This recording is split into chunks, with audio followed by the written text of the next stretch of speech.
Today's video is a part of my Movie Monday series, and today we are talking about Belly. Belly was released in 1998. It was written and directed by Hype Williams. Immediately when I saw Hype Williams, I was like, ah. So I used to watch mad music videos as a child, as a teenager. I'm sure like many other people, but I was that person who was looking at the credits, right? So just a couple people who come to mind, of course, Hype Williams. I feel like a Director X, Mike Myers, no, Dave Myers. Mike or Dave Myers? Look, I feel like Dave Myers was an MTV VJ. But anywho, like I remember music directors. And so when I saw Hype Williams, I was like, he started directing films. And as the movie goes on, it looks like a music video. There's a couple of scenes in there where I think they're in clubs and are just very dark spaces. Like the way people were highlighted. No one's walking around with glow sticks or anything, but it's like the way the light was shone on their skin. There was one scene where I want to say it was Nas. He had those glowy green, glow in the dark contacts. So it reminded me of a video in between Cisco's Thong Song and Busta Rhymes' Put Your Hands Where My Eyes Can See. Like, very much so. It made me think of like reflective body paint and like vivid reds that you could actually like see in the club. So it definitely was like hype. I can see through and throughout the entire movie that like Hype Williams, like I see his work. I'm not really sure if he still directs music videos though. I haven't seen anything recently. I probably need to go like wiki him and look at his credits to see what he's done recently. But he had, I mean, the 90s through the early 2000s on lock. So even if he's not, I'm sure he is still fine. Also, I didn't know that he was a writer. So him having writer's credit or being the sole writer from what I saw is pretty amazing. This movie stars DMX, Nas, Method Man.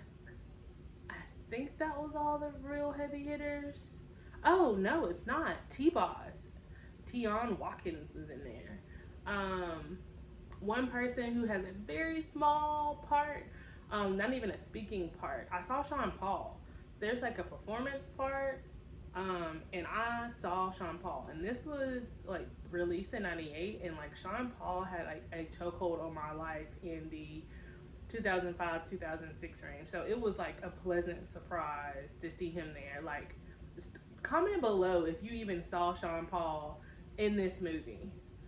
I actually watched Belly on Amazon Prime. It was free. It was a part of the subscription, which it was exciting. And I really watched this because one of my teammates, this is like the maybe second or third time he's mentioned, oh, you gotta watch Belly. Oh, you gotta watch Belly. You ain't seen Belly? Like, what you doing? Guys, if you haven't seen Belly, don't waste your time. This show was,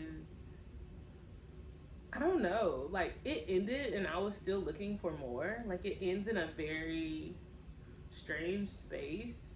And basically this movie is about drug dealers in New York. How original.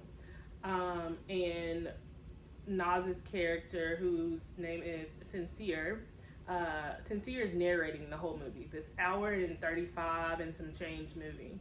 And his part in the movie was like the best friend, the number two to like this dealer who was DMX, Tommy, and just like him seeing where Tommy's life was and the people around them's life was.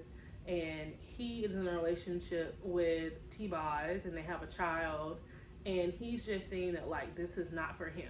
He is constantly like trying to elevate himself, and Tommy is like, no, what you doing? What you mean? And it's a very like scary situation, I would imagine, because it's like, okay, here's my mans that I've been doing X, Y, and Z with. Like, the reason why my family is taken care of is because, you know, me and him have done these things. But now I've gotten to the point where I can't continue to live my life like this. Like, I have to think about my family, I have to think about my future. And you see him have these conversations with Tommy.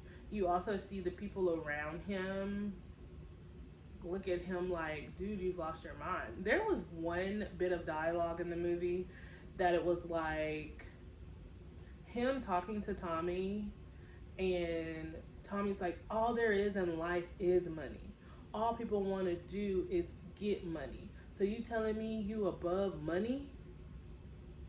And Sincere's was just trying to explain to him, like, I'm not above money, but like my character, my family, my future, my mind, educating myself to stay safe is more important than putting myself in these dangerous situations. And so you see that play out. T-Boz held it down on the home front. Um, Method Man came in with some sneaky stuff. He was hilarious, as always. It is so good to see Method Man's face in anything. Him and Nas were definitely a bright spot in this movie. But this movie goes on and on. Like I said, it's an hour and 35-ish minutes. Just about the journey of Tommy and the deeper and deeper that he gets in trouble. Just the conversations that he's had with different people, the things that he did to other people. And then at the end of the movie, it's like he kind of finds himself. He does something in connection with the government so that he could get off, because they had basically cornered him. And he ended up finding God through that. And he was supposed to complete a mission for the government. And he ends up not doing it. And so it was just kind of like a freeze at that point, and then rolled the credits. I really thought in that moment that he was going to turn the gun on himself, but he didn't. So that was different. I don't know. I definitely text my teammate and was like, I've watched X amount of minutes of this and I need my minutes back. This movie did not, I don't know, I didn't feel like it was something of the culture that like I needed to have in my memory bank. Also, there is a sequel that was released in 2006. I'm kind of tempted just to see if like the ridiculousness goes on. If they show footage of Nas and T-Boz, you know, making it to Africa, because at the end of the movie they decided, hey, I don't want to be in New York City anymore. I want to go to Africa to deeper learn, you know, where we're from and who we are. Like, did they make it there? Also, Wiki did not tell me, like, also Wiki told me that this movie was made with a budget of $3 million, but it didn't say how much it grossed. I hope for it to be such a popular movie in hip hop culture that it grossed a significant amount of dollars. So, actually, you know what? I also want to know if this movie was ever in theaters, because not that this type of movie would have like crossed my mind in 98, but I bet if it was in theaters, it probably did fairly well. So in the comments below, if you want me to watch the sequel, I will definitely watch it, get my review. Maybe the sequel will redeem itself and I will truly love it. Or maybe not. But anywho, I hope you enjoyed my little review of Belly. If you have any questions or want to tell me what I should review next month, leave it in the comments below. Other than that, see y'all later.